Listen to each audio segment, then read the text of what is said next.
We're going to have next George Kerevan, who's a very well-known face in the sort of left circuit of speakers, pro-independent speakers. He's a former MSP for East Lothian, MP, and is currently still a member of the Scottish National Party. Will hopefully give us a SNP left's perspective on their own report and be able to respond to some of those criticisms from Margaret there.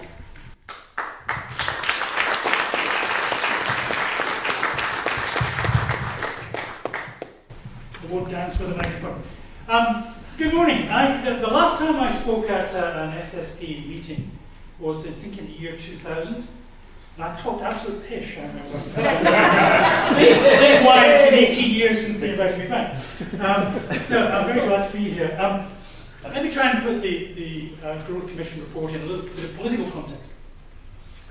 For me, the exciting thing about the Scottish referendum in 2014, and the subsequent mobilisations around the Catalan independence over the last 4 years, has been that for the first time really in a couple of generations, there was a mass movement from below that overflowed the boundary of control from the main political parties and which threatened the system. And that's very exciting in a European context. Unfortunately, the demands being raised by that mass movement were still fairly basic. It was for a very basic democratic demand. Let's have our own parliament, let's have our own state, fine.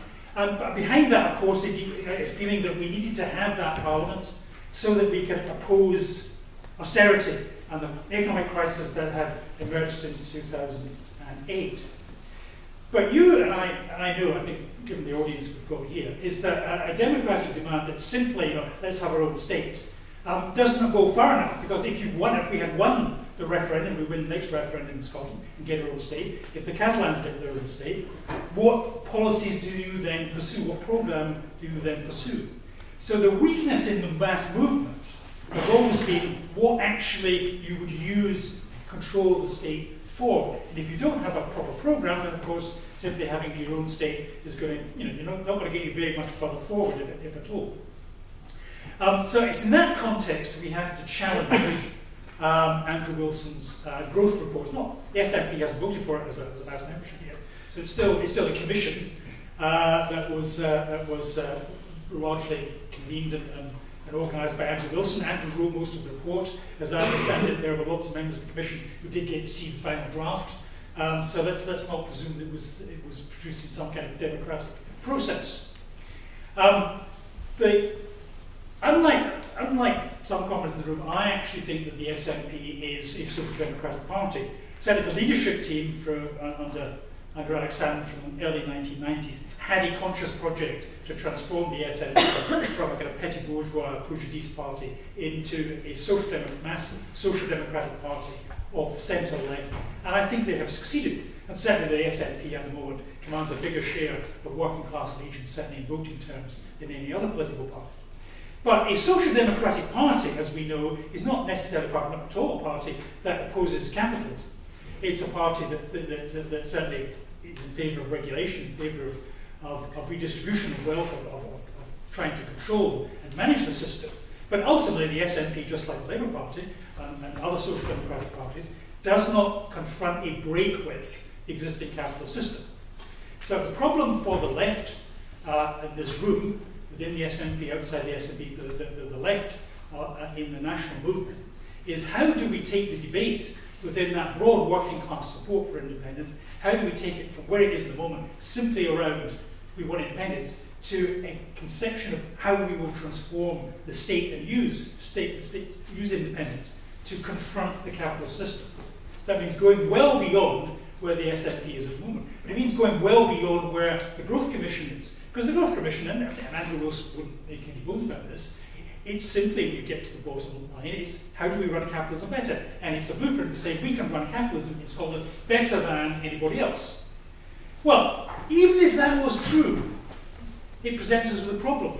Because if you want to get over the 45% to 50, 51, 55, 60% to win independence, who do you have to convince? Not I think, the people who voted no the last time, which is what's in Andrew's mind, but the 800,000 people who did not vote at all in 2014 in the referendum because they didn't think actually it would do anything for their lives, and they weren't the ruling class, they were, by and large, the worst off people in terms of poverty in Scotland. If you want to get over 45%, you're going to have to win back 500,000 people who we lost, the SNP lost, at the general election of last year. When we lost MPs last year, it was because 500,000 people did not vote SNP who had voted yes in the referendum. So if we can focus on a programme that wins those people, then we win in the Ref 2. But does the Growth Commission go in that direction? Of course it doesn't. It's a very technical, very sophisticated, very repetitious, and in fact a very boring report which tells you how we could run capitalism better. Trouble is, running capitalism better ends you with illogic, as we all know, which is back to austerity. What I think we have to do as a left, whether in the Labour Party, whether in the SNP, or whether on the line by the SSP, we have to try and develop the elements of an anti-system programme that can mobilise the folk who go out in the housing schemes in 2014, the kind of folk who march in the streets in Barcelona and Girona. Now, I think we have to be careful here because, certainly in Scotland, the national movement, because it sees itself very much under pressure, because it fights day in, day out against a media which is very much controlled from London, which is very much pro-austerity. The rank and file membership across the national movement is very loath to enter into a debate which it sees as conflicted and splitting the movement. So we have to find a way into a debate that convinces the mass of the movement in the SNP and the wider yes movement that we can debate programme in a fashion that moves us on. So I don't think we can, I don't think we start with a very detailed programme, but we certainly have to start with what are the philosophical issues, what are the basic issues that we have to put into a programme that will transform the lives of ordinary people in Scotland if we got independence. Now very briefly, I'll give you 5 points and I won't have time to go into detail. We can come back during the questions. Number one, the first thing we have to do is we have to control the flow of credit, because the flow of credit determines how society grows, changes, becomes richer or poorer. In other words, we nationalise the banks. And if you are very old like me, and you were around in 1848 when the Communist Manifesto was written, 150 years ago this year, you know that the first point of the 10 points of the manifesto is nationalise the banks. We're still trying after 150 years. We have to socialise the credit system. You can socialise it in all sorts of different ways. There are lots of, even Germany and Italy to this day have the bulk of the savings bank system to change the bulk of popular savings and local credit flows. There's lots of ways you can do it, but we must nationalise the banks. And with that, on top of that, of course, it links into that, we must control our own currency. In fact, Andrew Wilson's growth report is bonkers when it comes to even the logic of what he's trying to argue. He says, well, you can't, it's too complex, too difficult, the markets will destroy us, let's just keep the pound, because that will frighten anyone, frighten old age pensioners, let's keep the pound, stop people being frightened, and we'll just do everything through fiscal policy, through borrowing and spending. If you do not have your own currency, comrades, in Scotland, and you're independent, where would the Scottish government borrow its money? It could only borrow its money, therefore, in London, so it would be back in hog to the London financial houses. And would they give you money to do the kind of sort of thing we would want in a radical program? Of course they wouldn't. So even in Andrew's logic, you don't have a fiscal policy if you don't have your own monetary system.